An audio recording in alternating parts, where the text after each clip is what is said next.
my long two-pointed ladder sticking through a tree toward heaven still. And there's a barrel that I didn't fill beside it, and there may be 2 or more 3 apples I didn't pick upon some bough. But I am done with apple picking now. A sense of winter sleep is on the night, the scent of apples I am drowsing off. I cannot rub the strangeness from my sight I got from looking through a pane of glass I skimmed this morning from the drinking trough and held against the world of hoary grass. It melted and I let it fall and break. But I was well upon my way to sleep before it fell, and I could tell what form my dreaming was about to take. Magnified apples appear and disappear, stem end and blossom end, and every fleck of russet showing clear. My instep arch not only keeps the ache, it keeps the pressure of a ladder round.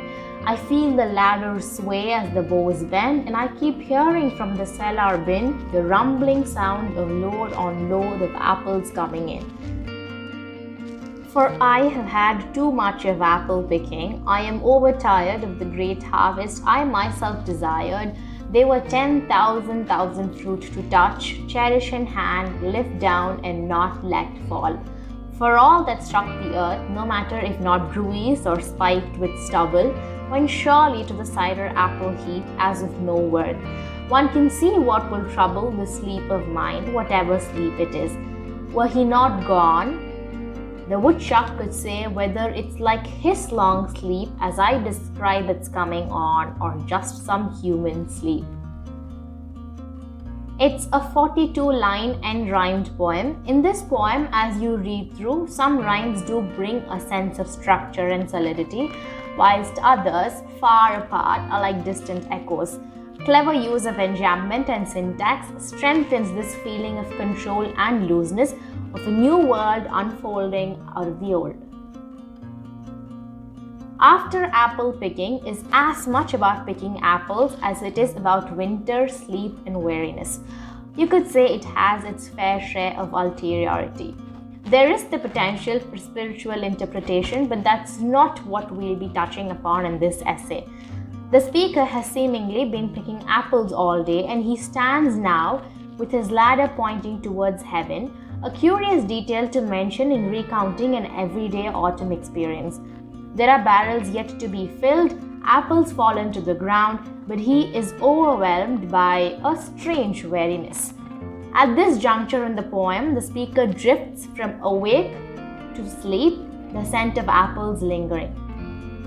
The image of the world through a pane of ice, lifted from a trough of water, returns to memory. This is the first instance of the poem navigating the tricky theme of distorted reality. And just as the reader begins to fall into the poem, there is another time shift as he says, "Upon my way to sleep before it fell and I could tell." The only plausible explanation for this is that the speaker's dream sequence has cut to the next picture.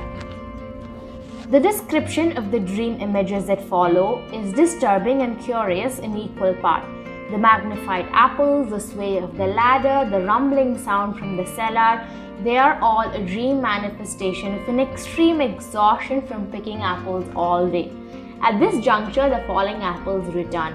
There is some strange feeling that could be called guilt at the thought of the apples that he failed to pick and would make it to the cider factory. As it stands, the worst fate an apple could be condemned to.